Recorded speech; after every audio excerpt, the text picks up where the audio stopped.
History is written by the victors. But sometimes, in order to win, they have to erase the very people who taught them how. Before Rome became legend, it learned everything from a superior civilization, the Etruscans. They were the ones who planted the seeds of Rome, from its fortified cities to its symbols of power. And in return, Rome wiped their name from human memory. The Etruscans didn't collapse. They were made to disappear. A silence that was perfectly staged, cold, calculated, and lasting 2,000 years. What made Rome so desperate to hide its own origins? What were they so afraid of in their former teachers? In today's episode of Bedtime History, we're not just uncovering a forgotten civilization. We're exposing a carefully orchestrated silence and searching for the truth behind one of the ancient world's greatest mysteries. When you brush off the dust of time from an ancient stone, the first thing that appears isn't an answer, it's a footprint, faint, uncertain yet undeniable, a trace that tells us someone walked this land long before Rome ever spoke its first word, a presence that history chose to forget. Those footprints stop in the misty plains of Tuscany, where gentle hills quietly hide nameless cities and wordless tombs. The Etruscans didn't arrive with the thunder of war chariots or the light of holy scriptures. They emerged like a shadow that already knew the land, as if they were simply returning to continue something left unfinished from a time older than history itself. Their origin is a riddle, a mystery scholars have debated for thousands of years with no final answer. And that mystery forms the first and deepest crack in the story of who they were. Herodotus, the Greek historian often called the father of history, offered a tale laced with myth. He claimed the Etruscans were once Lydians from Anatolia, modern-day Turkey. After a long famine, their king decided to split the nation in half. One part stayed behind, the other, led by Prince Tyrrhenus, set sail westward in search of new land. They landed in Umbria, Italy, and from there built a new civilization. The Greeks called them the Tyrrhenians. The Romans would later call them the Etruscans. If that story is true, it would make them Eastern migrants bringing a foreign legacy into the heart of Europe. But centuries later, another Greek historian living in Rome, Dionysius of Halicarnassus, strongly disagreed. After studying the Etruscan language, religion, and customs, he argued they had no connection to the Lydians at all. Their language resembled nothing else in the region. He concluded with confidence that the Etruscans didn't come from anywhere. They were native to Italy, an indigenous people who had evolved separately since prehistoric times with a culture like no other. This debate isn't just academic, it cuts to the heart of identity. If the Etruscans came from the East, they were outsiders on the European map. But if they were native, then why did their writing, beliefs, and social structures feel so alien, even compared to neighboring Italic peoples? They seemed like an anomaly, a cultural outlier in the flow of the peninsula's development. Unlike Rome, which had the legend of Romulus and Remus, the Etruscans left no clear origin story, no founding hero, no sacred ancestor. They arrived like a whisper, impossible to trace to a single moment. There's a quiet discomfort whenever people speak of their beginnings. Because if they weren't from here, how did they understand the land so intimately? And if they were, why did they feel so foreign? This sense of not quite fitting in may be precisely why Roman history, in its need to craft a strong, clean identity, had to erase them. Nothing disturbs a rising empire more than the reminder that its foundations were laid by a people it couldn't fully explain or control. To Rome, the Etruscans were an unsolved equation, and in a world obsessed with order and logic, an unsolved equation is a threat. Maybe it was that very ambiguity, the cloud around their origins, that became their first sentence, long before the last Roman soldier ever marched across their final city. If those faint footprints across the soil of Italy marked the beginning of a mystery, then the first shape they carved into the land wasn't Rome.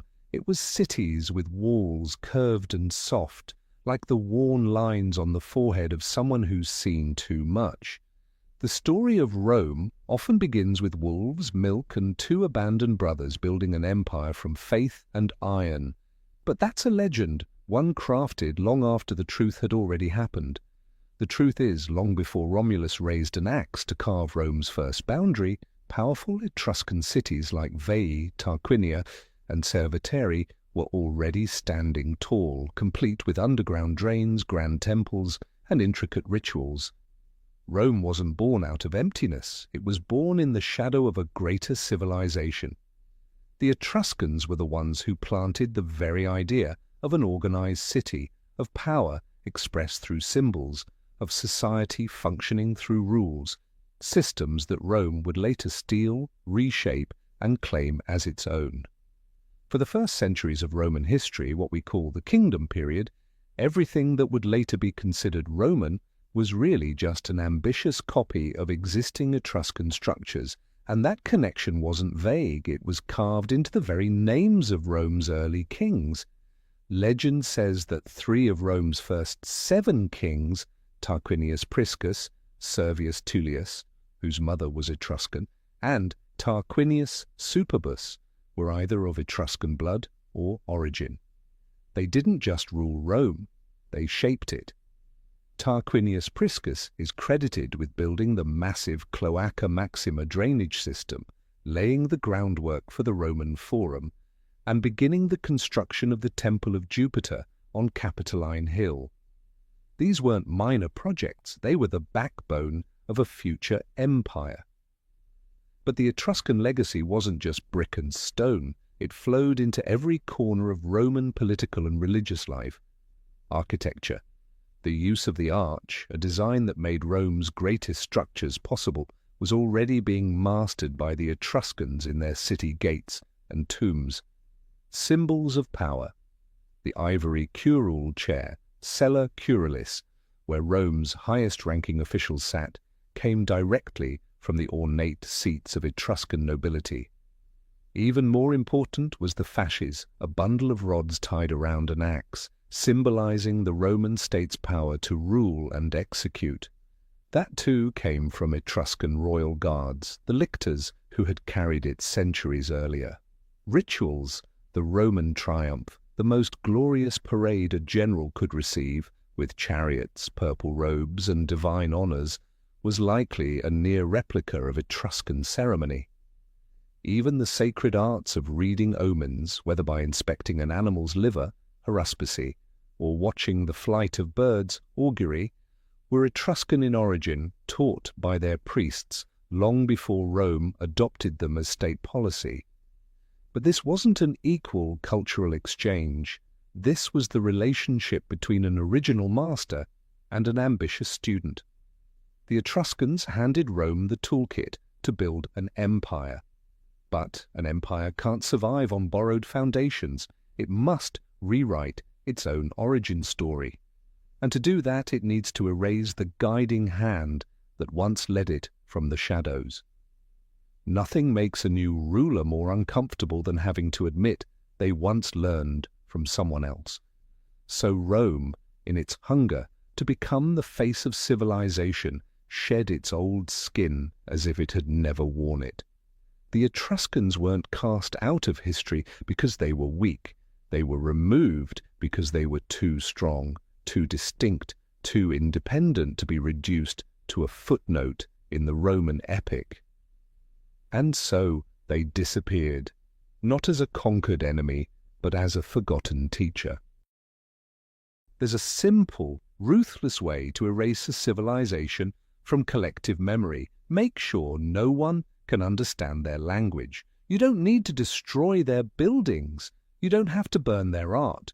All it takes is breaking the link between word and meaning. The Etruscans weren't wiped out in some great war. They weren't quietly assimilated like weaker cultures. For centuries, even as Rome grew stronger, the Etruscans still spoke their language. They still wrote it, on coffins, on pottery, on sacred stone. But little by little, that voice faded, sinking beneath the soil of a forced silence. And by the time Rome was telling the world's story, the Etruscan tongue had become a sound without a translator, allowed to exist physically, yet stripped of its power to say anything at all. Etruscan is one of the greatest mysteries in historical linguistics. It's what scholars call a language isolate, meaning it doesn't belong to any known language family, not even the Indo-European family that gave birth to Latin, Greek, Sanskrit, and most modern European languages. Etruscan stands alone, an island in a vast ocean of human speech. Its grammar, vocabulary, and phonetics have no close relatives. This deepens the mystery of who the Etruscans were and makes them feel like strangers, even to their closest neighbors. Today we've collected over 13,000 Etruscan inscriptions. That might sound like a lot, but most of them are painfully short and repetitive. They're grave markings, names of the deceased, their parents, their age, or simple dedications on pottery like me Kalairu, I belong to Kalairu. We can read the letters, since the Etruscans borrowed and modified the Greek alphabet. We can pronounce the words, but that's where it ends. What's truly shocking is the total absence of long, complex texts. There's no epic like Homer's Iliad, no philosophy like Plato's, no tragedies like those of Sophocles, and most of all, no historical chronicles like Livy's. Nothing structured remains. No text that tells their own story has survived. Even among the inscriptions we have, we only understand fragments. Etruscan has become a language cut off from memory, like a letter written in a code no one remembers how to break. But the real question isn't, why don't we understand it? It's, why can't we understand it anymore? Languages don't just vanish. They get pushed aside, outlawed, labeled as outdated, heretical, rebellious. During Rome's rise, when power demanded unity and control, the Etruscan language was slowly pushed out of public life, out of politics, out of rituals, out of education. It stopped being taught to the elite. Then it stopped being taught at all. No decree was needed. People understood, if you keep a language quiet long enough, an entire people will eventually forget how to pronounce their own name. The Romans may not have burned Etruscan books. Maybe those books were never written on something as fragile as papyrus. But they did something far more lasting. They rewrote the entire world in their own tongue. They carved stone in Latin. They praised their gods in Latin. They wrote laws, history, and poetry in a language the rest of the peninsula was forced to adopt. And once the world began orbiting around Latin, Etruscan became background noise, a memory no one could call by name. That was the first and most effective step in erasing an entire civilization. If the Etruscan language was made to fall silent, then the next question is, where did their knowledge go?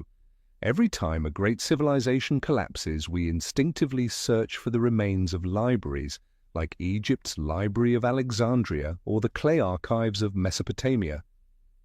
Because in our minds, knowledge must have a home, a physical form, pages filled with writing. But with the Etruscans, that question becomes even more unsettling. They left behind countless signs of a highly sophisticated culture, art, architecture, metallurgy, astronomy, yet nowhere is there a clear center where this knowledge was stored. No library, no schools, no archive. Does that absence mean they had no written literature? Not necessarily. Roman authors like Cicero mention an organized body of Etruscan knowledge known as the Disciplina Etrusca. It wasn't a single book, but a sacred collection of teachings that governed every aspect of life. It reportedly included 3 major sets of texts: the Libri Haruspicini, guides for reading omens from animal organs, the Libri Fulgurales, on decoding the meaning of lightning, and the Libri Rituales, a wide-ranging manual on rituals, from founding cities and building temples to organizing armies and interpreting signs in everyday life. Even the origin of this knowledge, according to Etruscan legend, is shrouded in mystery. One story tells of a farmer in Tarquinia ploughing his field when a strange being rose from the furrow, Tages, a childlike figure with the wisdom of an old sage. He sang aloud the entire contents of the Disciplina Etrusca to the astonished Etruscans, who then had their high priests, the Lucumones, carefully record and preserve it. So what happened to those sacred books? Why hasn't even a scrap survived? Perhaps they were written on materials like linen or thin wood that simply didn't endure. Time may have done the rest. One rare piece of evidence supporting this theory is the Liber Linteus Zagrabiensis, the Zagreb linen book, the only surviving Etruscan text on linen. Ironically, it still exists today only because it was cut up and used as wrappings for an Egyptian mummy, and even that book, though it's the longest Etruscan text we have, appears to be just a ritual calendar. Still, the total disappearance of their knowledge base raises a deeper possibility. Maybe the Etruscan library wasn't stored in books at all. Maybe, to them, knowledge wasn't something to be mass-produced, but something to be experienced, witnessed, and felt firsthand. Perhaps their real library was hidden in other places, in stone and soil. Their tombs were laid out like cities, with murals depicting life and the afterlife, stone books written in images. Each tomb was a chapter, each painting a passage describing their view of the universe. The design of a temple, the direction of a city gate, everything was aligned to a cosmic logic. These were books not read with eyes, but experienced by walking through them. In living ritual, knowledge passed from master to student through ceremony and action. The way a haruspex held an animal's liver, how he read its lines, how he looked to the sky, this was a living language impossible to fully record in writing. Once the chain of ritual transmission was broken, the living library collapsed with it.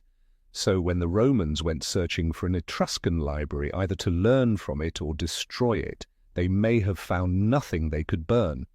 The knowledge was already embedded in stone, in space, in practice.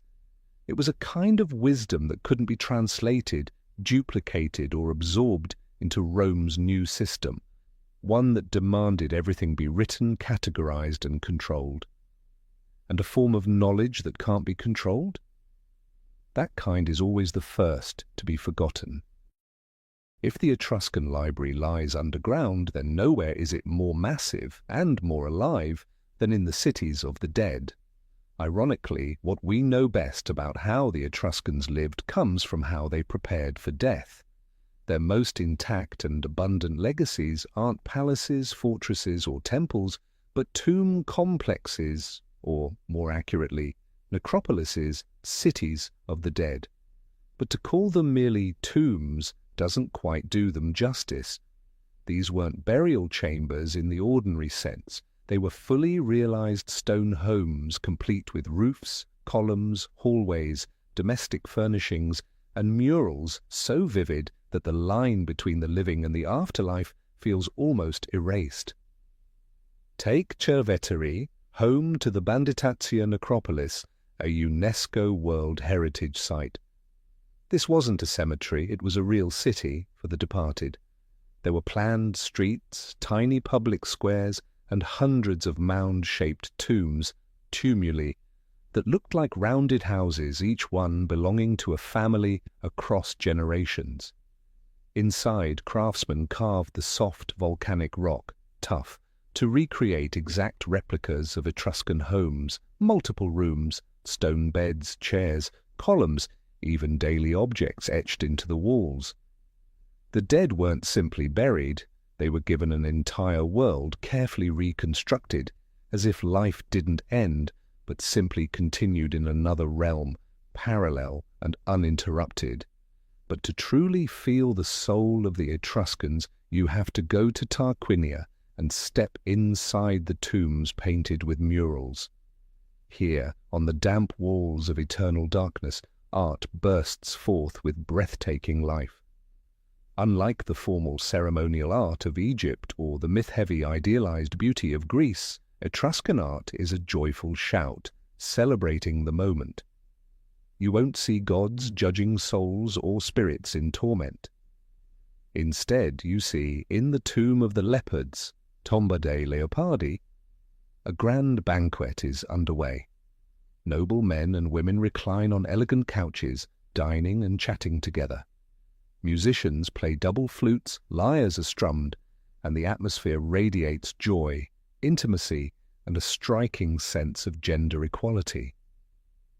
In the tomb of hunting and fishing, Tomba della Caccia e Pesca, the energy is kinetic. A young man dives from a cliff into blue water, perhaps a metaphorical leap into the afterlife. Others fish from boats as birds soar above. It's a tribute to nature's beauty and the simple thrill of physical experience. In the tomb of the augurs, Tomba degli Auguri, we see more complex funeral rituals. Figures appear to mourn, but there are also games and wrestling matches. A masked figure named Fersu appears, seemingly orchestrating a violent spectacle. This suggests that the Etruscan worldview held darker corners, rituals and beliefs we still don't fully grasp. Their attention to death, paradoxically, reveals the most about how they lived. Unlike Rome, where death was often tied to military glory or political legacy, the Etruscans seemed to view death as a natural, gentle extension of life. They didn't glorify sacrifice, they illustrated preparation. They didn't promise heaven, they built a place where the dead could continue living as they always had, surrounded by color, sound, and sacred rhythm. And that unsettled Roman historians. In a world where death was supposed to be solemn, instructive, moralizing, the Etruscan tombs represented something dangerously subversive, the freedom to remember in your own way, the freedom to carry on without judgment. What couldn't be controlled wasn't written down, it was silenced or distorted. So when we step into those tombs today, we're not just exploring the past. We're listening to voices that were never allowed to speak in the world of the living. If the murals inside the tombs show us how the Etruscans lived, then their sculptures and artifacts reveal who they truly were. When language falls silent and books are nowhere to be found, art becomes the last voice still speaking. And in Etruscan civilization, art wasn't mere decoration, it was memory given form. In every terracotta statue, every polished bronze mirror, every jet-black piece of Bucchero pottery, we don't just see technique, we see a soul that refuses to be forgotten, that won't let itself be reshaped by the victor's narrative. Unlike Greek art, which aimed for ideal proportions, symmetry, and turning humans into gods, or Roman art, practical and rigid, used to chisel the stern portraits of emperors and senators, Etruscan art breathes with spontaneity, warmth, and emotional expression. It doesn't distance itself from the viewer, it draws you in. The figures are real people with glances, gestures, and emotions that feel both deeply human and strangely unfamiliar. Look at some of their masterpieces, the sarcophagus of the spouses. Perhaps no work captures the Etruscan spirit more fully than this terracotta coffin. A husband and wife recline together on a banquet couch, not as mourners, not sanctified, but very much alive. He gently wraps an arm around her shoulders. She seems ready to pour perfume into his open hand. They both gaze forward toward the viewer with that enigmatic smile, the so-called archaic smile. But here, it's more than an artistic convention. It's a quiet statement of contentment, a serene defiance in the face of eternity. This sculpture is a declaration of love, of equality, and of the idea that human connection doesn't end with death, it endures. The Apollo of Veii. this life-sized terracotta statue once stood atop a temple, part of a mythological tableau. But unlike the stiff, still Kouros statues of contemporary Greece, this Apollo strides forward with dynamic energy. His body is alive with movement, cloak billowing behind him, and his broad smile beams with radiant vitality. He's not a remote, abstract deity. He's an active force of nature, a divine presence in motion. The Chimera of Arezzo. This bronze masterpiece reveals a darker, more intense facet of Etruscan artistry. The mythological beast, lion's body, goat's head, rising from its back, serpent tail, is captured mid-agony, struck down by the hero Bellerophon. Every muscle strains in pain, the lion's mouth roars with fury, the goat's head collapses in death. The artist didn't just depict a monster, they captured a raw moment of suffering and tragic finality. This wasn't just myth, it was the full emotional range of existence, from joy to grief, rendered in metal. Etruscan art wasn't reserved for temples or tombs, it wove through everyday life. The gleaming black Bucchero pottery, created through a special firing method that turned the clay jet black inside and out, was used not only in funerals, but in banquets and rituals. Bronze mirrors, often beautifully engraved on the back with mythological scenes, were part of noblewomen's daily routines. And maybe that's what made Etruscan art so incompatible with Roman ideals. It didn't glorify military triumph, it didn't worship empire or order, it celebrated the everyday with a depth that made you stop and truly look. That empathy, that human intimacy, is what made it timeless, and also why it couldn't be allowed to survive in a world built on control, hierarchy, and submission. Roman historians would later reduce all of it to a label: funerary decoration, a deliberate diminishment, an attempt to mute the voice of a civilization that dared to believe more in the dignity of the human experience than in the machinery of power. Perhaps nothing baffled, and even enraged, Greek and Roman historians more than the role of women in Etruscan society. In an ancient world built on patriarchal order, where Greek women were confined to the home and Roman women were praised for silence and submission, the Etruscan woman stood out as a startling exception.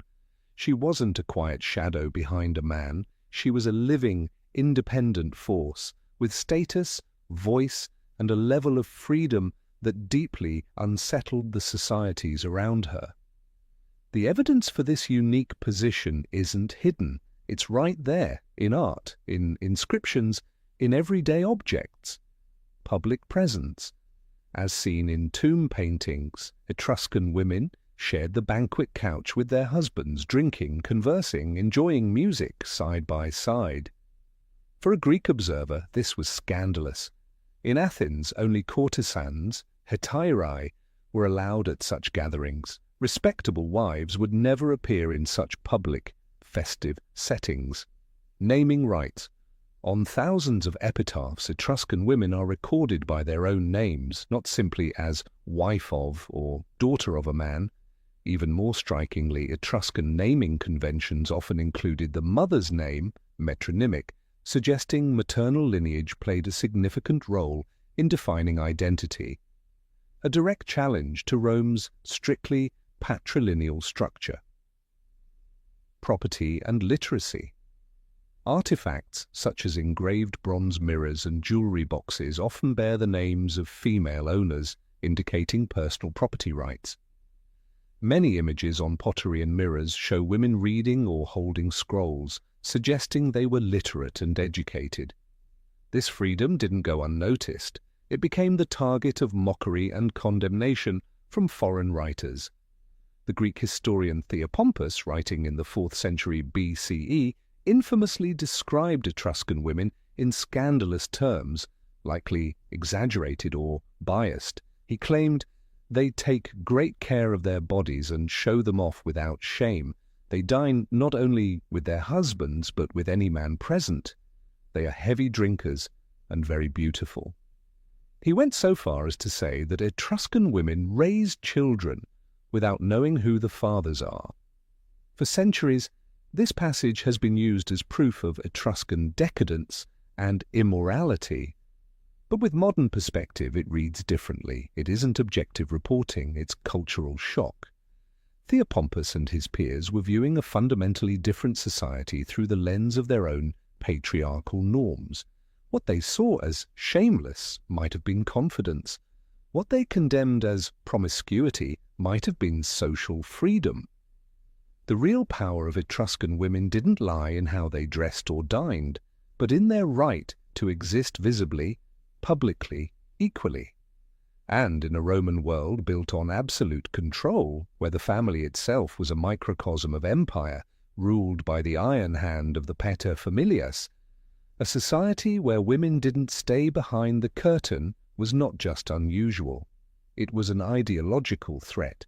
It didn't challenge Rome's army or its laws. It challenged its concept of order and power.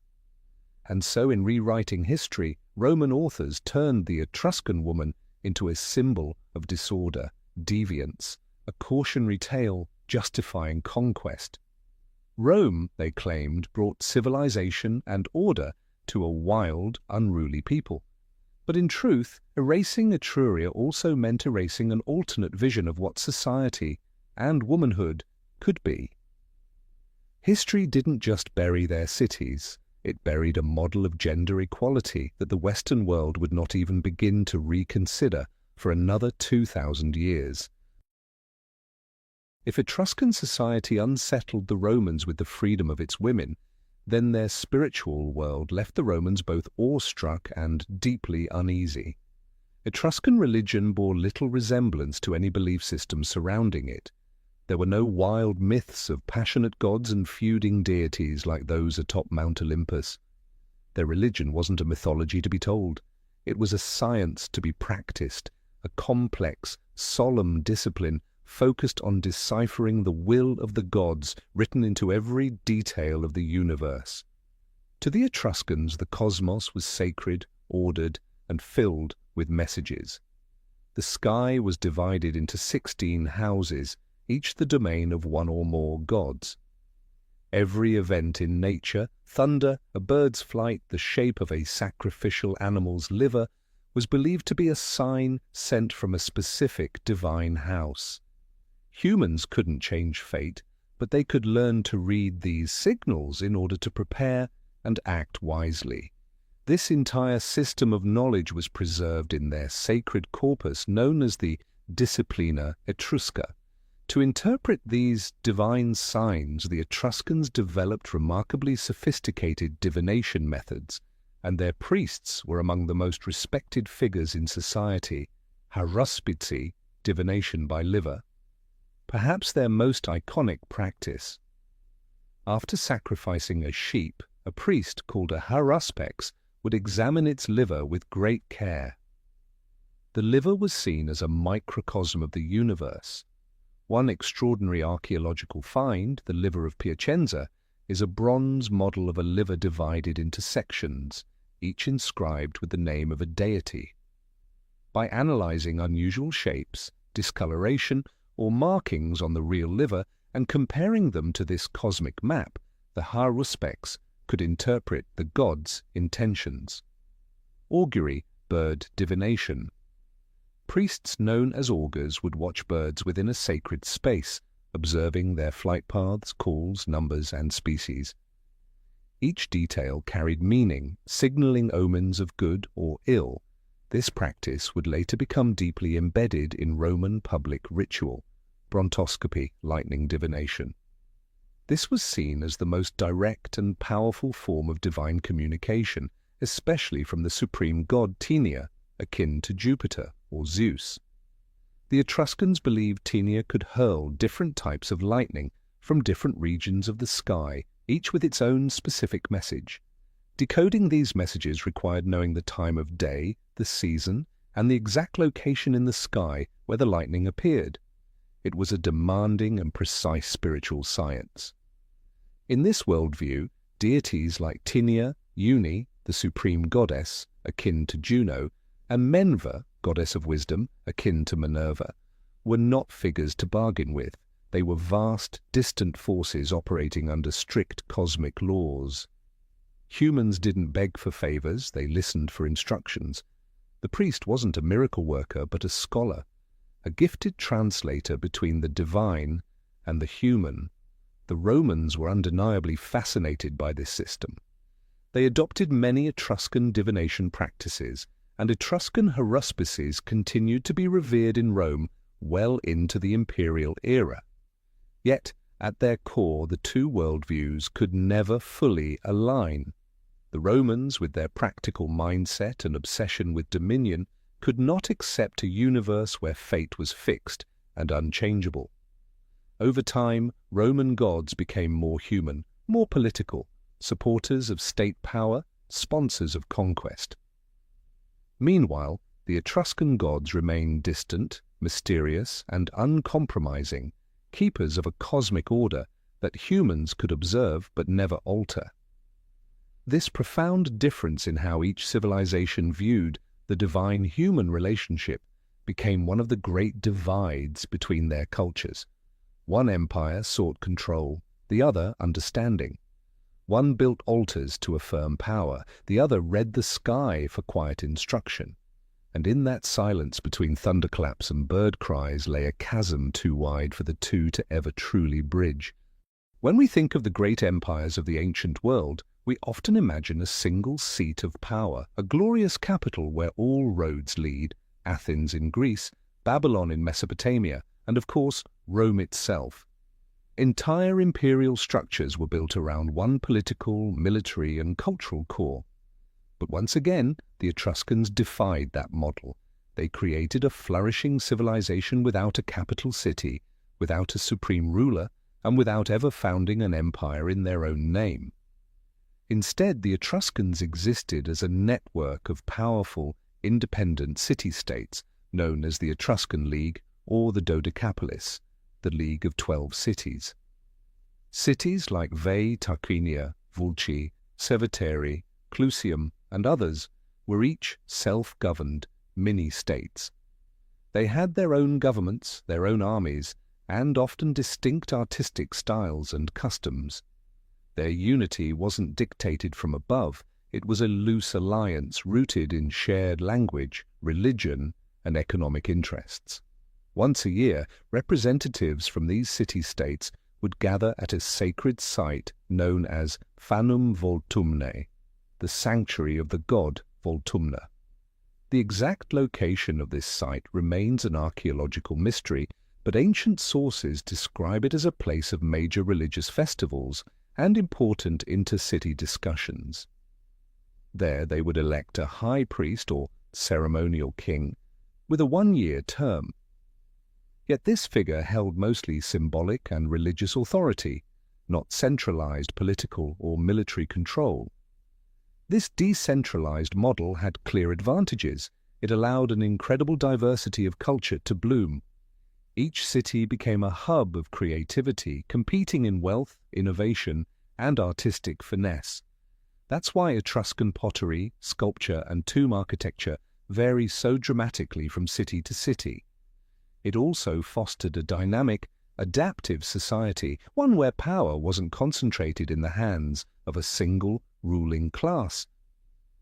But this same model proved to be their Achilles heel when faced with a fundamentally different kind of force: Rome. Rome, in stark contrast, was built on centralization and iron discipline. It had a singular goal and pursued it relentlessly: conquest. The Etruscan city-states, with their long histories of rivalry and occasional conflict, were never able to forge a truly unified and sustained military front. They could form temporary alliances in the face of common threats, but those alliances often fell apart once the danger passed, or local interests took precedence. Rome exploited this vulnerability with surgical precision. It never needed to face the full strength of Etruria all at once. Instead, it used a divide-and-conquer strategy, focusing on one city at a time. The decade-long siege and eventual destruction of Veii ending around 396 BCE, is a textbook example. While Veii fought desperately, other Etruscan cities hesitated or failed to intervene with enough force or urgency. When Veii fell, Rome didn't just gain fertile territory, it sent a message. Etruscan unity was an illusion. So the fall of the Etruscans wasn't just a military defeat, it was the collapse of a political model. A multi-centered world that valued local autonomy couldn't stand against the relentless force of a centralized state engineered for war and expansion. The Etruscans may not have wanted an empire, perhaps they didn't even believe in the idea of absolute power. But tragically, it was that very lack of imperial ambition that made them easy prey for one. In the end, a civilization that didn't need to conquer was conquered and consumed by one that did. The silence Rome reserved for the Etruscans was not the indifference of strangers, it was the heavy, guarded silence of a child who refuses to speak of their parents after an irreparable falling out. The deepest link and the deepest wound between these two civilizations wasn't forged on the battlefield. It was etched into the very walls of Rome, carved into the throne itself. It was the era of the Etruscan kings. According to tradition, Rome was ruled by 7 kings before it became a republic. And remarkably, the final and most influential of those kings came from Etruscan blood, the Tarquin dynasty. Their story, as told by the historian Livy, reads like an epic of ambition, enlightenment, and ultimately betrayal. The dynasty began with Lucius Tarquinius Priscus, a wealthy and capable man from the Etruscan city of Tarquinia.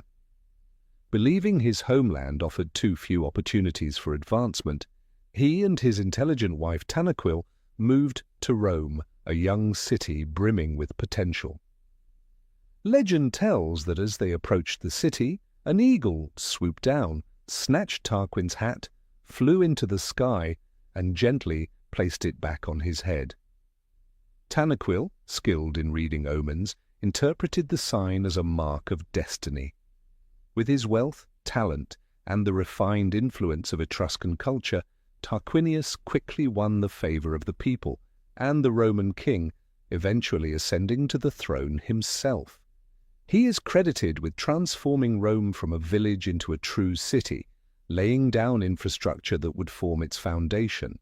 The last king of Rome was his descendant, Lucius Tarquinius Superbus, Tarquin the Proud. He ruled as a tyrant, trampling Roman traditions and instilling fear in the nobility. Tensions built, waiting for a spark. That spark came in the form of a personal tragedy that would become the founding myth of the Roman Republic, the rape of Lucretia. The story takes place during a military campaign. A group of young officers, including Sextus Tarquinius, the king's son, were drinking and debating whose wife was the most virtuous. They decided to ride back to Rome unannounced and find out.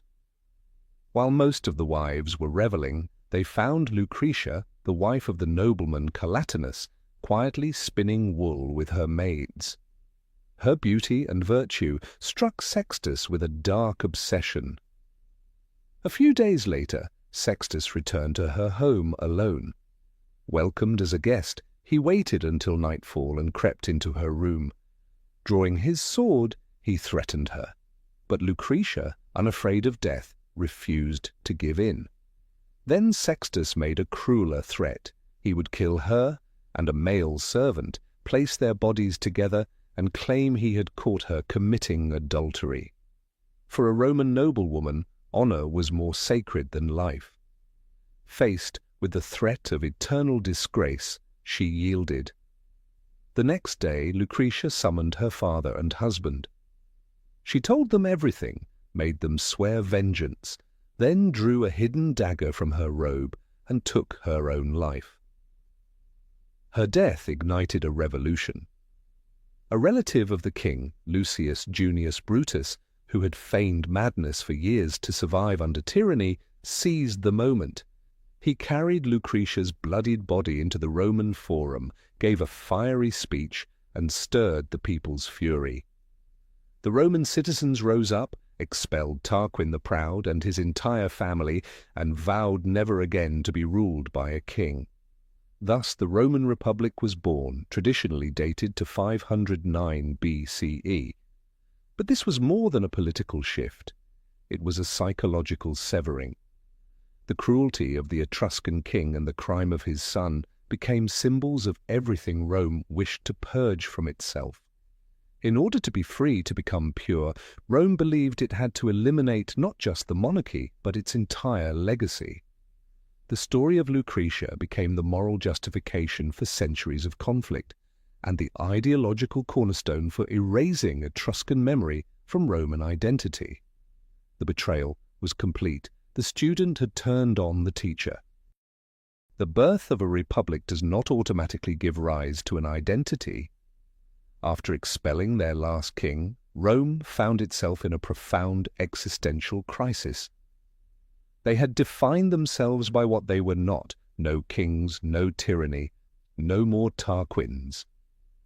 But now came the harder question: who are we? And when they looked around their city, the answer was both ironic and unsettling. They were still, in many ways, an Etruscan city. The shadow of their cast-off teacher loomed everywhere, a constant reminder of a debt they couldn't deny. Senators met in a curia built in Etruscan architectural style. They walked paved roads and used drainage systems designed by Etruscan engineers. Their priests continued performing divination rituals inherited from Etruscan tradition to decide matters of state. Even the highest symbol of power in the young republic, the fasces, the bundle of rods and axe, was borrowed straight from the kings they had just overthrown. Rome was like an adopted child who had rebelled against their parents, but still lived in their house, wore their clothes, and spoke with their voice. This contradiction created an unbearable psychological tension. To truly become Roman, they couldn't simply ignore the past. They had to confront it and rewrite it. Rome needed an enemy, an other, to act as a mirror, a contrast through which to define itself. And there was no better enemy than the very civilization that had once shaped it. This process of enemy-making played out systematically across ideological fronts, from excellence to decadence. The Etruscan culture, once admired for its refinement and wealth, was rebranded as a symbol of moral decay, indulgence, and weakness. The freedom of Etruscan women was ridiculed as promiscuity. Their grand feasts were described as orgies. Their vibrant art was dismissed as lacking Roman seriousness and virtue. From teacher to tyrant. The memory of the Tarquin kings was deliberately darkened. No longer remembered as builders and modernizers of Rome, they became synonymous with cruelty and despotism. Their Etruscan origins were emphasized as the very root of their foreignness and brutality, traits incompatible with the so-called Roman spirit. From neighbor to threat, the Etruscan city-states to the north were no longer trade partners or former allies, but portrayed as a constant danger to Roman liberty. Any support they offered to help the Tarquin family reclaim the throne, like the legendary conflict with King Lars Porsena of Clusium, was twisted into proof that Etruscans were inherently hostile to Roman freedom. In parallel with vilifying the Etruscans, Rome worked tirelessly to construct a pure, native origin myth of its own. The story of Romulus and Remus, suckled by a she-wolf, began to rise in prominence. It emphasized a divine, homegrown beginning, untouched by Etruscan influence. It was a conscious effort to sever the cultural umbilical cord. Thus, the war Rome would soon wage against the Etruscans was not merely about territory, it was a battle for identity. Rome had to destroy the Etruscans on the battlefield to convince itself and the world that it had truly outgrown and broken away from its former master. The physical erasure had to follow the ideological one. The enormous cultural debt that Rome had borrowed wouldn't be paid with gratitude, it would be paid with oblivion. The conquest of the Etruscan city-states, then, was not just imperial ambition, it was a bitter, violent act of self-definition. When a civilization is forgotten, we often blame time, as if forgetting were some natural erosion. But in the case of the Etruscans, the fading wasn't passive, it was deliberate. Erasure didn't begin with firebombs or instant conquest, it began with rewriting. Once history had been rewritten, once the enemy had been clearly named, military action became the next logical step. Rome's war against the Etruscans wasn't a grand, sweeping invasion. It was a slow, ruthless dismantling, stretched across centuries, a grinding conquest, one city at a time. And no fall was more symbolic or more fateful than the fall of Veii. Veii was no ordinary city-state. It was the most powerful, wealthy, and strategically located of all the Etruscan cities, just 16 kilometers north of Rome, across the Tiber River. For centuries, Veii had been both a fierce rival and a thorn in Rome's side. The two cities had clashed repeatedly over control of fertile land and key trade routes along the river. For Rome, Veii was more than a military opponent. It was a mirror of the prosperity they envied, and the greatest obstacle to their northern expansion. As long as Veii stood, Rome would never fully control its own destiny. According to the historian Livy, the final war began around 406 BCE and lasted for 10 grueling years, a siege so prolonged it was often compared to the Greek war against Troy. Rome committed itself completely. For the first time, Roman legions were forced to fight through winter, an enormous shift from the seasonal campaigns of the past. The war pushed the young republic to its limits. Commanding Rome's forces was Marcus Furius Camillus, one of the most legendary and controversial figures of the early republic. After years of failed attempts to breach Veii's defenses, Camillus realized brute force wasn't enough. The city's walls were too strong. Instead, he chose a daring and unexpected tactic, one that ironically reflected the very engineering sophistication Rome had inherited from the Etruscans. Rather than batter the gates, Roman troops dug a tunnel beneath the city. Livy recounts the moment with dramatic flair. As the tunnel reached the foundations of the temple of the goddess Juno, inside Veii, the Etruscan king was performing a sacrificial ritual. The high priest declared that whoever offered the entrails of the animal would be granted victory. At that precise moment, Roman soldiers burst through the temple floor, seized the offering, and presented it to Camillus. Simultaneously, Roman forces launched an all-out assault from outside the walls. Caught between two fronts, above and below, Veii collapsed. The fall of Veii in 396 BCE marked a turning point in Roman history. For the first time, Rome had completely annihilated a major rival and absorbed its territory. The fertile land of Veii was divided among Roman citizens, easing internal tensions and strengthening the republic's economy.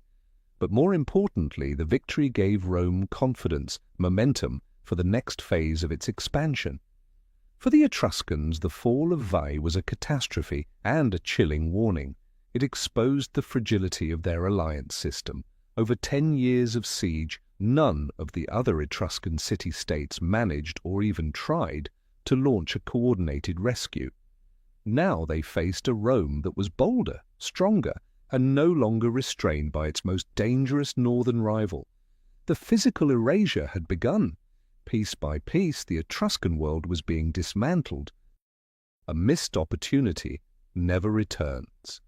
After rising from the ashes of the Gallic invasion, Rome was no longer a fragile republic clawing to survive. It had become something else entirely, a force forged in fire, hardened by humiliation, and now bound by an iron resolve never to appear weak again. And now its gaze turned back to the north, not as a rival seeking equilibrium, but as a conqueror chosen by fate. Etruria, once a world of proud, independent city-states, was no longer a peer. It was a target.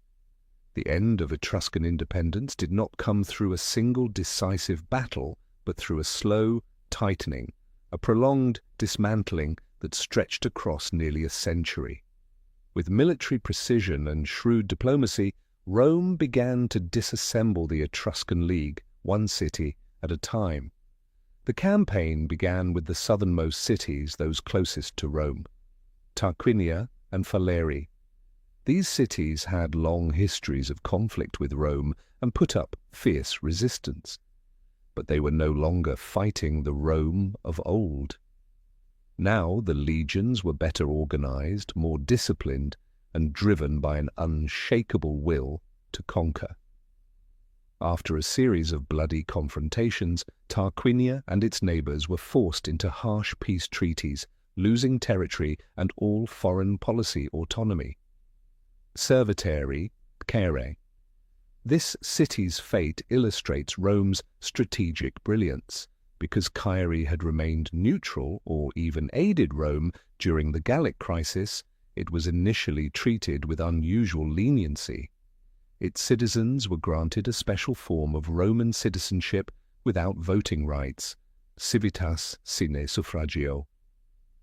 It was a masterstroke. Rome used not just the sword, but the illusion of privilege to divide its enemies. By rewarding one city, it weakened the collective resolve of the rest. Still, this favor was temporary. Eventually, Caere, too, would be absorbed completely. With the south pacified, Rome moved deeper into the Etruscan heartland. Finally recognizing the existential threat, the northern cities made a last, desperate effort to unify. A broad coalition of Etruscan cities formed, culminating in one last stand against Rome at the Battle of Lake Vadimon in 310 BCE. It would be one of the most tragic chapters in Etruscan history. The Etruscans fought with all the courage of a people trying to defend not just their land, but their very identity. But courage wasn't enough. The Roman legions, with superior discipline and battlefield tactics, crushed the coalition. That single defeat shattered the military backbone of Etruscan resistance. Rome wasted no time securing its hold with calculated efficiency, founding colonies, coloniae. Rome established colonies of Roman citizens and Latin allies on strategically important Etruscan lands. These colonies served as military outposts and cultural outposts, spreading Latin language, law, and lifestyle. Building roads. Military roads like the Via Cassia cut through Etruscan territory, enabling swift troop movements to quell rebellion and knitting the new provinces tightly into the Roman core. Imposing treaties, defeated cities were forced into so-called alliances with Rome. These alliances stripped them of real sovereignty. They could no longer wage independent diplomacy, and they were obligated to provide soldiers for Rome's wars. By the mid-3rd century BCE, the military conquest was complete. Every Etruscan city-state had been brought under Roman rule. The sword had done its work. Etruscan political independence was over. But the fall of a people does not end on the battlefield. What came next was more insidious, the slow erasure of a culture. The war of weapons had ended. The war of memory was just beginning. History rarely moves in a straight line. Just as Rome basked in the triumph of Veii, confident, ascendant, and casting its gaze northward like a young conqueror, a disaster struck from an entirely unexpected direction. A new force, wild and terrifying, came pouring down from the Alps. They were the Gauls, fierce Celtic tribes, and they delivered a blow so devastating that it haunted Roman memory for centuries. Around 390 BCE, a Gaulish army led by the chieftain Brennus entered the Italian peninsula. Their initial intent may have been simple, raiding, perhaps seeking new land. After defeating an Etruscan force, they laid siege to Clusium, an Etruscan city-state. Clusium called on its old ally, Rome, for help. Rome sent envoys to negotiate, but not only did the talks fail, the Roman envoys violated diplomatic law by taking up arms against the Gauls in battle. Outraged by this breach, Brennus bypassed Clusium entirely and turned his fury toward Rome. Rome's legions marched out to meet them at the Allia River, a small tributary of the Tiber. The Battle of the Allia was one of the most humiliating defeats in Roman military history. The Roman soldiers, disciplined but inexperienced with the chaotic ferocity of Celtic warfare, were shattered by the Gauls' explosive assault and blood-curdling war cries. The army collapsed. The road to Rome lay wide open. The city fell with terrifying speed, except for a small garrison of defenders and senators who fortified themselves on the Capitoline Hill. Rome was sacked and burned. Most buildings were destroyed. Archives were wiped out. After 7 months of occupation, the Gauls finally agreed to withdraw for a massive ransom, 1,000 pounds of gold. According to legend, when the Romans protested that the Gauls' scales were rigged, Brennus threw his sword onto the scales and uttered the immortal words, "Vae victis," woe to the vanquished.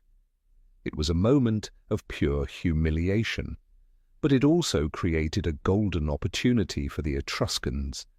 Their greatest enemy had been humbled, disgraced, and drained. If there was ever a time to strike back, to reclaim lost cities, or even to erase Rome entirely, it was now. But it didn't happen.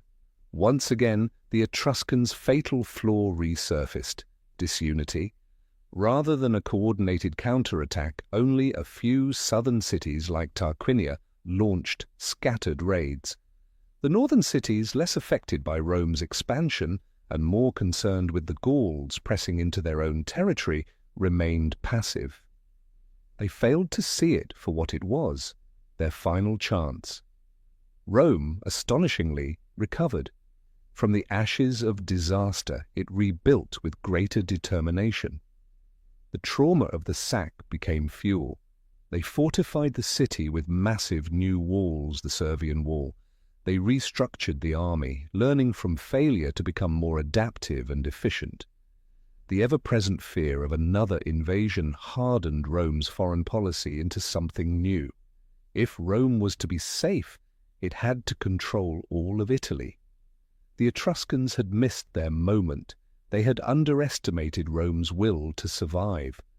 When Rome rose again, it was stronger, more ruthless, and driven by vengeance. The conquest of Etruria was no longer just about territory. It was about reasserting Rome's dominance, about making sure it would never again be humiliated. And now, one by one, each Etruscan city would face a Rome reborn in fire. This time, there would be no hesitation and no mercy. The most effective conquests aren't those that destroy a people physically, but those that make them forget who they were. After the sword was sheathed, Rome launched a different kind of conquest, quieter, slower, but far more devastating: the cultural conquest, or what we now call Romanization. It wasn't done through violence, but through gradual erosion, a transformation so subtle it took generations until the word Etruscan no longer referred to a living people, but to archaeological remains. This process unfolded across every facet of life: administrative and legal domination. The independent political systems of Etruscan city-states were dismantled. Traditional offices like Zilath or Lucumo disappeared, replaced by Rome's municipal government structure. Roman law replaced local customs. Latin became the language of courts, contracts, and commerce.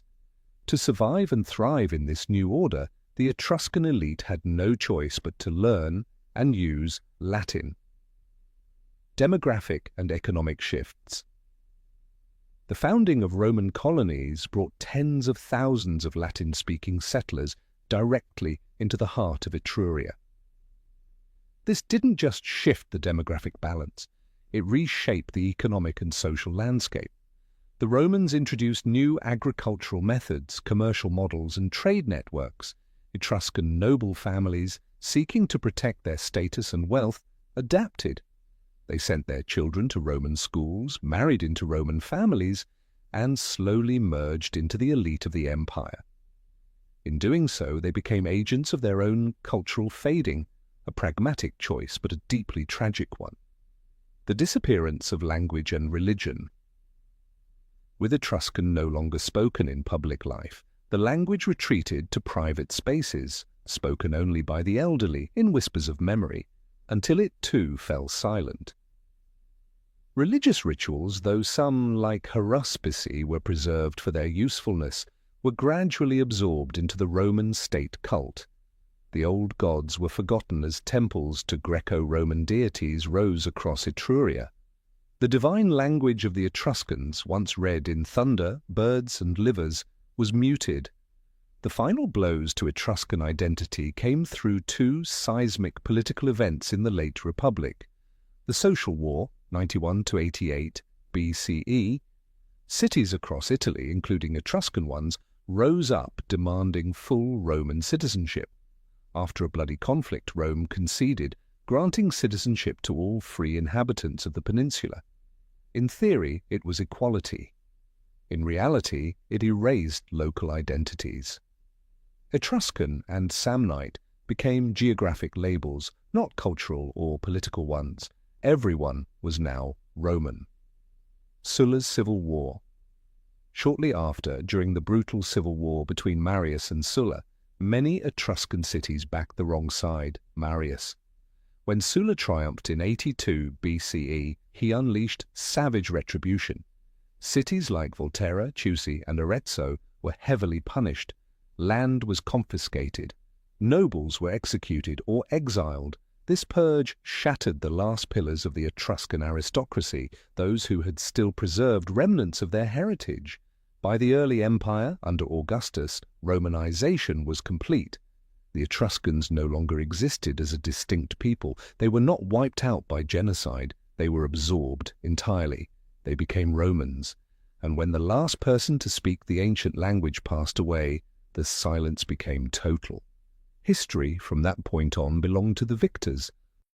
By the time the Roman Empire stood at the height of its power, its borders stretching from Britain to Egypt, the name Etruscan no longer conjured images of enemies or rivals. They had become something else entirely, a ghost in memory, an echo from a distant past, a curiosity for scholars and nostalgic minds. No longer a threat, they were now a mystery.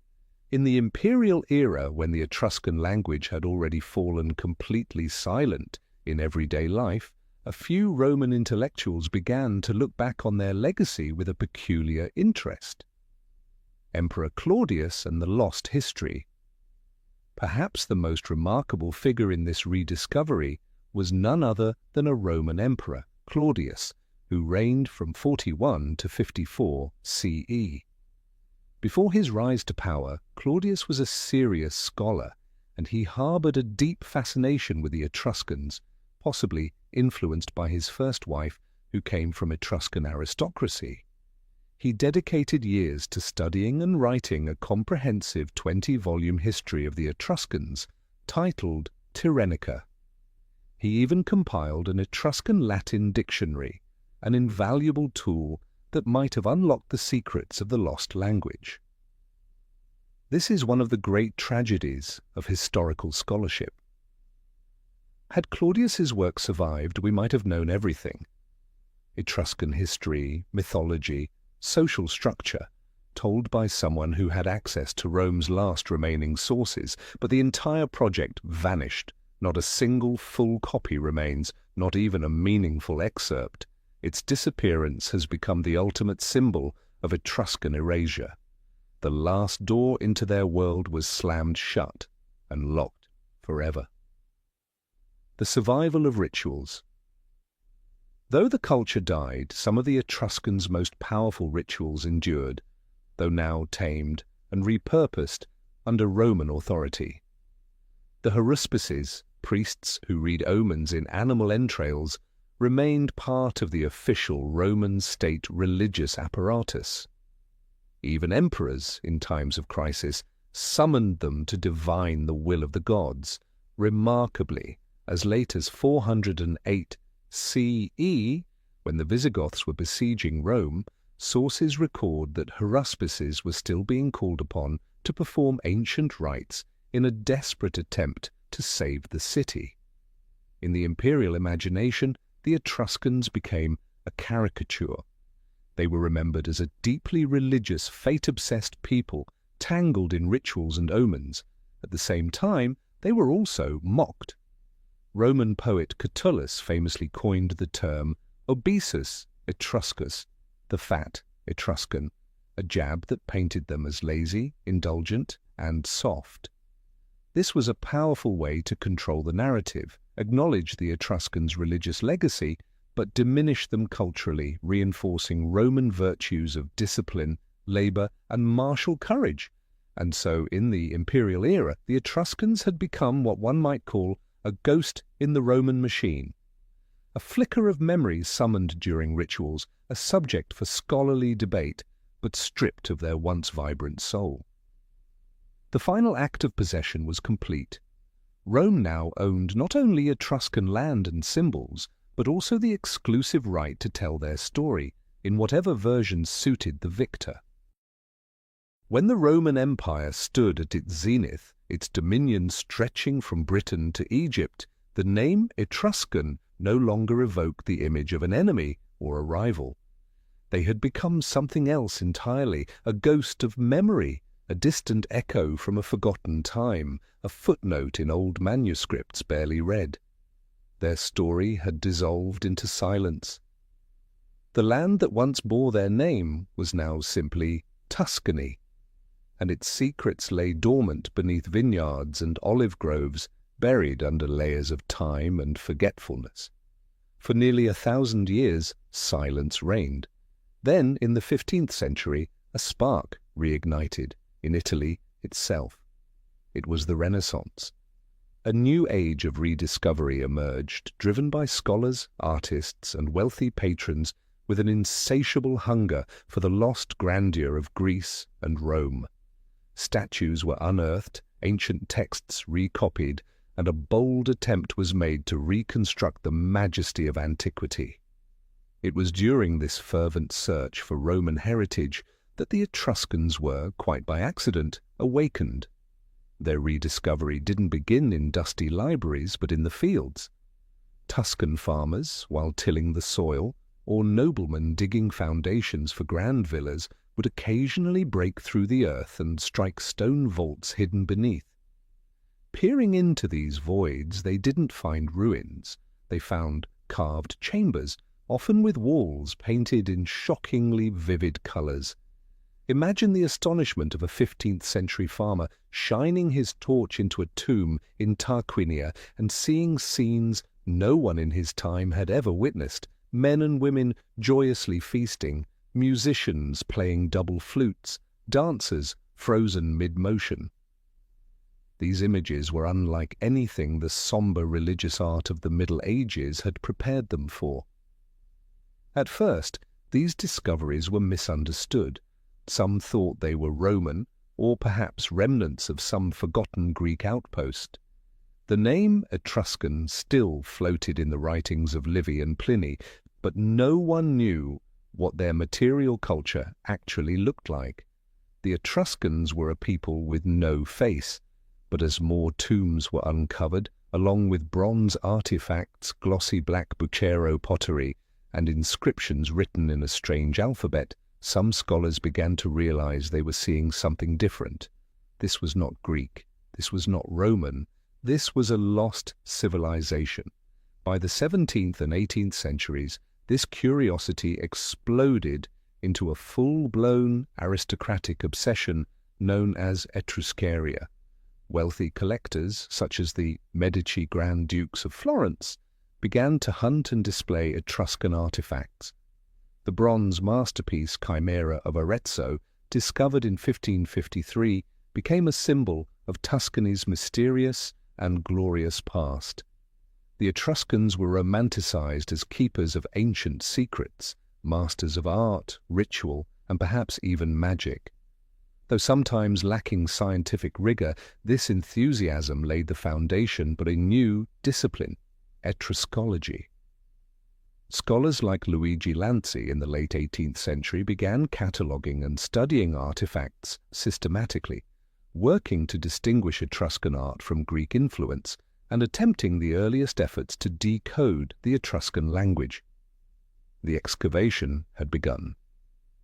After a millennium of silence, the Etruscans had begun to speak again, not with voices but through images, objects, and the traces they had left deep in the earth. Their second life, a life of memory and archaeology, had finally begun. When history falls silent, the earth begins to speak, not with words, but with traces, not with stories, but with fragments, shards of pottery, crumbling walls, foundations buried beneath moss and centuries.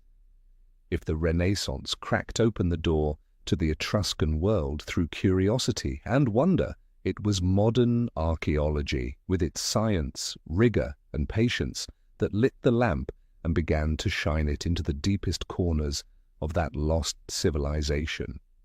Today, the work of the archaeologist is no longer a treasure hunt like that of the 18th century collectors. Their goal isn't to find beautiful objects to display behind glass. It's to reconstruct the full context of a people's life. They know that a broken pot found where it was last used is worth more than a golden vase pried from its tomb, because context is the story. For centuries, our knowledge of the Etruscans came almost entirely from their tombs. This skewed the image, making them seem like a people obsessed with death. But modern archaeologists have worked to change that. They turned their attention to the cities of the living. Excavations at sites like Marzabotto and Aquarossa revealed complex urban planning, streets laid out at right angles, neighborhoods, public squares. For the first time, we began to see their daily life, not just the ceremonies of the dead. Technology became an indispensable ally, allowing archaeologists to see beneath the ground without turning a single spade. Aerial photography and satellite imagery detect subtle traces of ancient structures, where soil compressions or discoloration reveal buried walls and roads. Geophysical methods like ground-penetrating radar map out three-dimensional structures hidden underground, pinpointing tombs and foundations without disturbing the surface. Biological and chemical analyses of human remains offer insights into diet, disease, and even geographic origins, vital clues in the debate over whether the Etruscans were indigenous or migrants. The archaeologist's lamp doesn't just illuminate murals, it lights up the blank spaces in the written record. Each artifact recovered is a quiet rebuttal to the silence left by Roman historians. These objects prove that what was forgotten wasn't unimportant. It was once a threat to the version of history that prevailed. The richness, elegance, and uniqueness of Etruscan art and craft weren't accidents. They are evidence of a civilization that once lived boldly, confidently, and with its own voice. That memory wasn't lost, it was overwritten. Still, this work is like piecing together a vast puzzle with most of its parts missing. Each discovery raises more questions than answers. What does a symbol on a bronze mirror mean? What was the purpose of a newly uncovered building? How was a ritual depicted on a tomb wall actually performed? With no long texts to guide them, archaeologists must rely on inference, comparison, and intuition. Yet every recovered fragment is precious. It is a word spoken after millennia of silence. The archaeologist's task becomes a sacred trust, to listen for the whispers beneath the soil, to piece together the shattered memory of a world that was deliberately dismantled, and to return a voice to those who were robbed of theirs. They remind us that some stories, no matter how deeply buried, will find a way back to the surface. Not to accuse, but to be heard. Archaeologists have restored the Etruscans' physical form. They have pulled their cities, their artwork, and their rituals out from the shadows of the earth. But one final door remains closed, one last stronghold of Etruscan identity that even the light of modern science has yet to fully penetrate. It is their language. If we ever hope to truly hear the Etruscans speak, not through their art, not through the silence of stone, but in their own words, we must first break this code. And that code remains one of the most difficult challenges in the entire field of historical linguistics. As mentioned before, Etruscan is a language isolate. It has no close relatives, no linguistic cousins to compare against, unlike how ancient Greek helps illuminate Latin. The cruel irony is this: we can read Etruscan. Their alphabet, adapted from Greek, is largely deciphered. We know the sounds most of their letters represent. We can pronounce the words carved into tombstones: Larth, Vel, Arnth, Ramtha. But saying a word aloud and understanding what it means are two entirely different things. Decades of painstaking effort have yielded small, fragile victories. By comparing thousands of short funerary inscriptions, which tend to follow repeated formulas, scholars have identified around 200 to 300 basic words. We now recognize family terms like clan, son, sec, daughter, puya, wife, and verbs like terti, gave, offered. But this limited vocabulary is a skeleton. We still lack the flesh of complex thoughts, of philosophy, of myth. The greatest hope lies in the rare, longer texts, especially bilingual ones. The Pergi gold tablets, discovered in 1964 at an ancient temple site, these are perhaps the most important Etruscan find of the 20th century. 3 thin sheets of gold, 2 in Etruscan, 1 in Phoenician, commemorate a temple dedication to the goddess Uni, linked with the Phoenician Astarte. This is as close as we've come to a Rosetta Stone for Etruscan. It confirmed a few key words and offered a glimpse into syntax. But the Etruscan version is longer and not a direct, word-for-word translation of the Phoenician, making it useful but not a universal key. The Linen Book of Zagreb, Liber Linteus Zagrabiensis, the longest surviving Etruscan text, containing about 1,200 words. Its survival story is almost unbelievable. It had been cut into strips and repurposed as wrappings for an Egyptian mummy during the Ptolemaic era.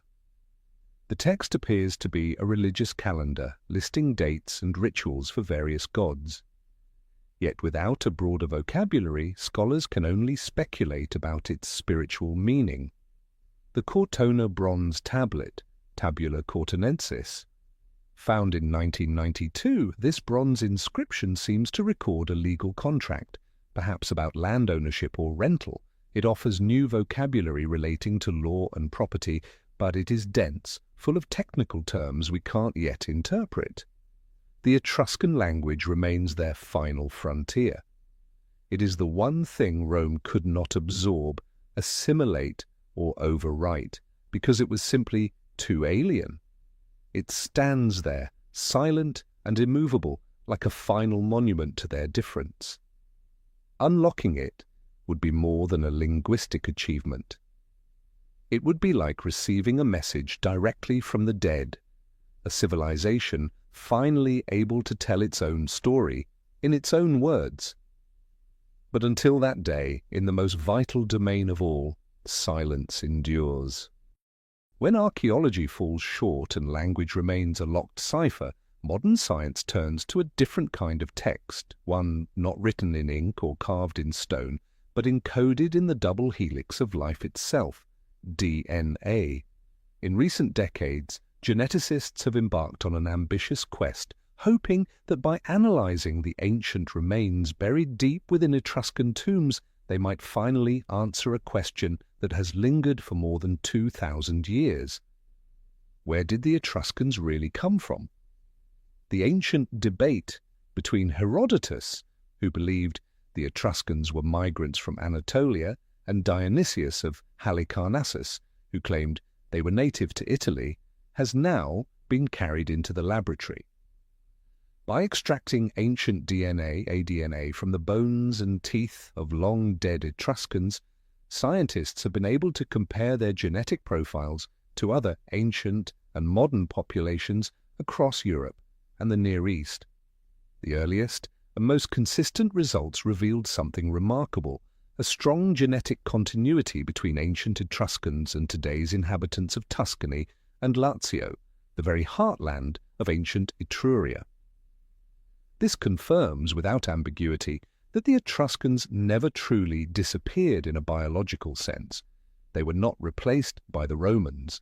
Their blood still flows in the veins of modern Italians, farmers, teachers, and bureaucrats alike. This discovery introduces a deep paradox. If their descendants are still here, why was their cultural memory so completely erased? It is a stark reminder of the difference between genetic heritage and cultural legacy. Genes can be passed down silently. Language, religion, stories, those must be intentionally preserved. Without conscious effort, they vanish. But the larger question remains: what about their origin? Does DNA vindicate Herodotus or Dionysius? Early mitochondrial DNA studies, tracing maternal ancestry, among modern Tuscans hinted at possible links to the Near East, fueling excitement that Herodotus may have been right. However, more comprehensive and decisive studies in recent years, using full genomes extracted directly from ancient Etruscan skeletons, tell a different story. A landmark study published in 2021 analyzed DNA from over 80 individuals buried across Etruria, covering a time span of 800 years. Its findings significantly clarified the picture. Etruscan genomes showed overwhelmingly local ancestry. They closely resembled the genetic profiles of Italic-speaking peoples living in other parts of the peninsula, including the Latins of early Rome. There was no evidence of a recent large-scale migration from Anatolia. The genetic verdict is in Dionysius was right.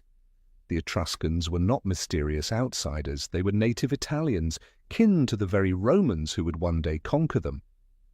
So how do we explain their unique language and culture? The prevailing hypothesis, now bolstered by genetic evidence, is that the Etruscan language was not imported, but a survivor. It may have been a remnant of the pre-Indo-European linguistic landscape that once spanned Europe, an ancient thread that, unlike in most regions, was never fully cut in Etruria. While Indo-European languages like Latin and Greek swept across the continent, replacing older tongues, one of those ancient voices endured a little longer in the hills of Tuscany.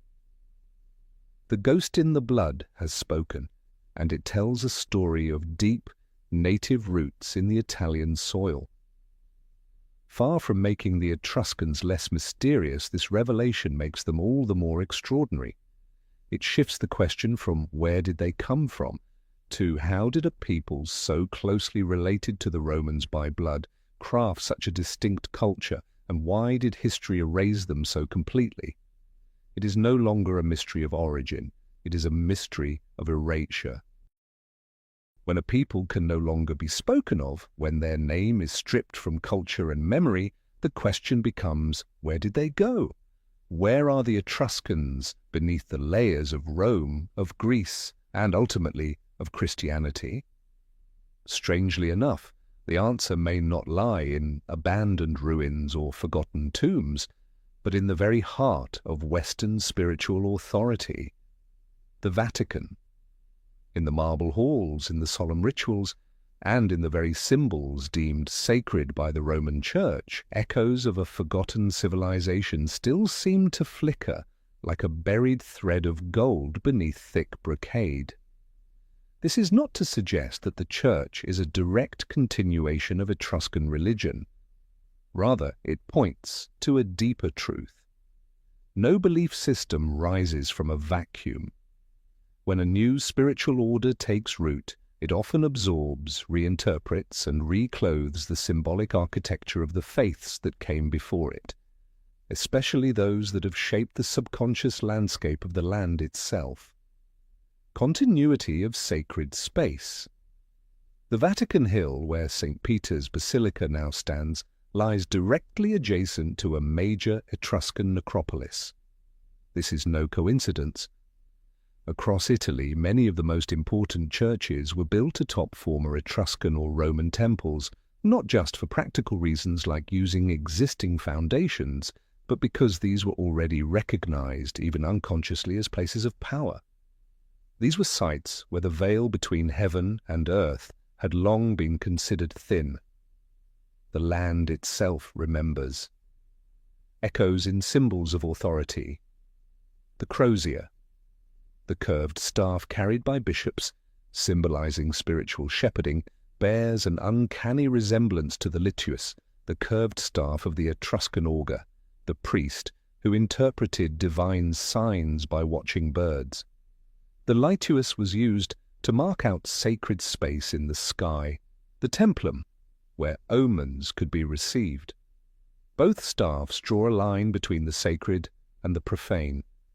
Both are tools for reading signs, guiding communities, and claiming authority over the invisible. The papal tiara, the now retired triple-tiered crown once worn by popes, is a potent symbol. Its 3 levels strongly evoke ancient cosmologies, including that of the Etruscans, who conceived of the universe in 3 realms: heaven, earth, and the underworld. Etruscan high priests were seen as mediators between these realms. The tiara may be a distant echo of this worldview, an unconscious inheritance of symbolic structure rather than doctrine. The role of the mediator, the title Pontifex Maximus, still held by the Pope, originated in pagan Rome. It was once the highest religious office in the Roman Republic, rooted in traditions that likely drew from Etruscan priesthoods. The word pontifex, meaning bridge builder, reflects an ancient role, the one who connects heaven and earth, divine and mortal. This role existed long before Christianity arrived, and its structure remains deeply embedded in Italy's spiritual DNA. Rome absorbed Etruscan gods. Christianity later replaced Rome's pantheon.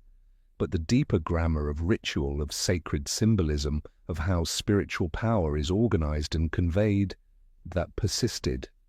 The soul of the Etruscans may not lie in any creed, but in what could be called the grammar of the sacred they left behind on the Italian peninsula.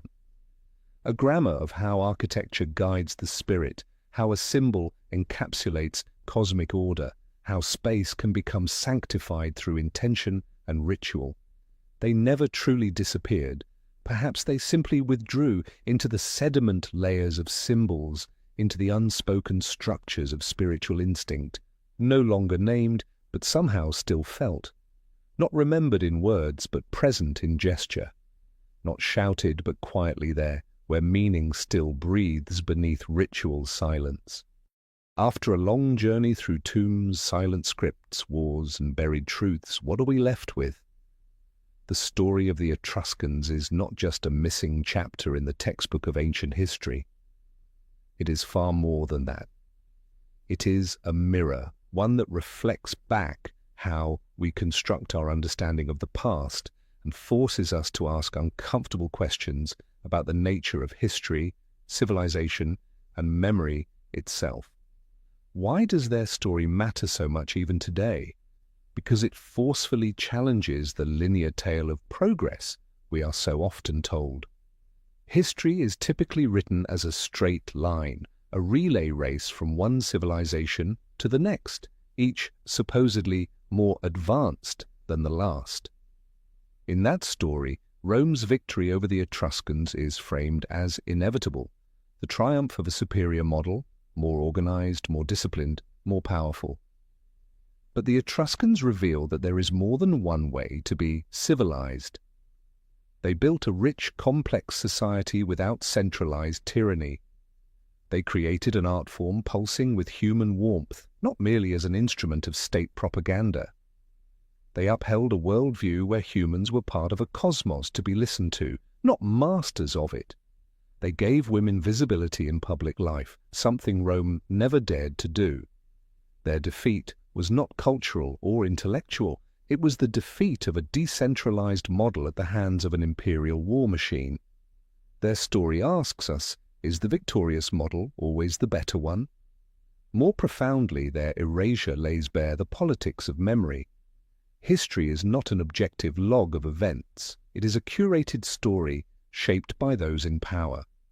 What gets remembered, what is forgotten, and how a people is portrayed, these are all political decisions. The Etruscans are one of the clearest examples of history written by the victors, in which the defeated were not only vanquished on the battlefield, but stripped of their identity in the stream of time. Their memory was restructured to serve Rome's self-glorifying narrative, and that perhaps is the story's most urgent lesson for us today. How many other Etruscan stories exist in the world right now?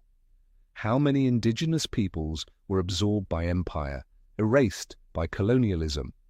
How many alternative social models were branded as primitive or barbaric before they were wiped out and forgotten? The Etruscans teach us how to be critical readers of history. They teach us to listen for the silences, to seek out the voices pushed to the margins, and to question the narratives that sound too clean, too complete. In the end, the Etruscans matter because they are a permanent question mark placed beside the bold assertions of official history. They are a reminder that the past is not a fixed monument. It is a battleground of ideas, of ghosts, of echoing voices that still have something to say. To study them is not just to learn about a people long gone, it is to practice listening to the silence of the world we live in now. And so our journey comes to an end, but the story of the Etruscans does not. It cannot end because it never truly had a beginning nor a clear conclusion. It lingers like an unfinished circle, a question suspended in the air of history.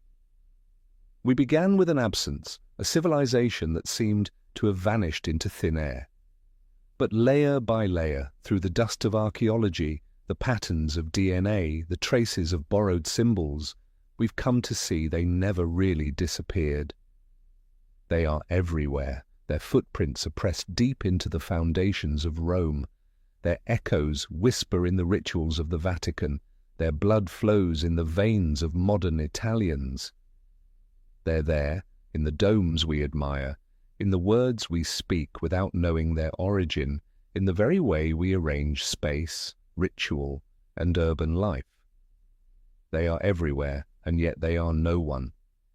This is the Etruscans' final and most profound paradox.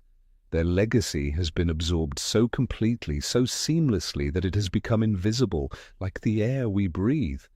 Their name was stripped away, their stories overwritten, and they became the nameless scaffolding upon which Rome built its monument to itself. They were not simply forgotten, they were written over. And when the new script became too thick, no one remembered the older text beneath. The greatest question that haunts us then is no longer where did they come from? Modern science has in many ways answered that. The real question is, how can a people be forgotten so deliberately and so effectively? How can a teacher be erased from the memory of the very student they once taught? The answer lies in silence. The silence of books never written, the silence of a language no one can read, the silence of Roman historians who chose to look the other way, the silence of centuries where their name was just a strange word in the margins of old manuscripts. And yet perhaps it is in this silence that the Etruscans have found their strongest voice.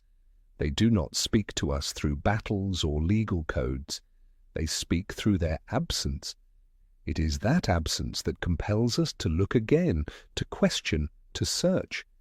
They become an eternal lesson in the fragility of memory and the violence of erasure. When you stand on a Tuscan hill at sunset, looking over the green valleys below, know that beneath your feet may lie a lost city, a necropolis filled with murals unseen for thousands of years. When you gaze upon the mysterious smile of the couple carved into their ancient sarcophagus, ask yourself what they might be thinking. They know things we will never know. They do not need us to rebuild their world. Perhaps they only ask that we listen to the silence they left behind, because that silence is not empty. It is full of stories untold, questions unanswered, and a quiet reminder that history is not only what remains, but also everything that was taken away. And that is their final legacy, a silence that speaks.